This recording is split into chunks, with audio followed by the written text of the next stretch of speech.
কি গো, সকাল থেকে ঈদ কেমন কাটলো? ভালোই। সকাল থেকে দুপুর পর্যন্ত সাজগোজ নিয়েছিলাম, আর বিকেলে থালা বাসন মাজা। তোমার কেমন কাটলো এই? হ্যাঁ, ভালোই কেটেছে। সকালে নামাজ থেকে এসে গরু ঝোপাই করলাম, মাংস কাটাকাটি করলাম, এখন ফ্রি হইলাম। তারপর আজকে গেছো কোথাও? না, কই যাব? এই শুনো না, বলেন স্যার। কালকে ঘুরতে যাব।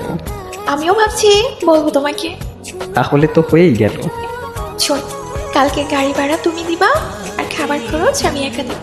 অনেক সালামি পাইছি আজকে। আর না, কি বলো, আমার কাছে এখন টাকা আছে, তোমার সব খরচই আমি দিব। তাহলে তুমি যাও, আমি যাব না। এটা কেমন কথা? তো কি, আমরা দুজনই তো।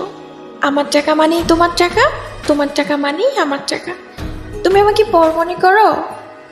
তুমি এখন এমন উড়াদুড়া খরচ করলে, কলেজ খুললে, বন্ধু বান্ধব নিয়ে কোথাও খেতে গেলে সেখানেও তো টাকা লাগবে।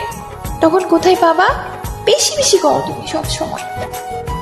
বিকেলে যে পাঞ্জাবিটা গিফট করেছি সেটা পরে আসবা, আর চুপ করে আমার সাথে বসে থাকবা। একদম বেশি কথা বলবা না। আচ্ছা ঠিক আছে।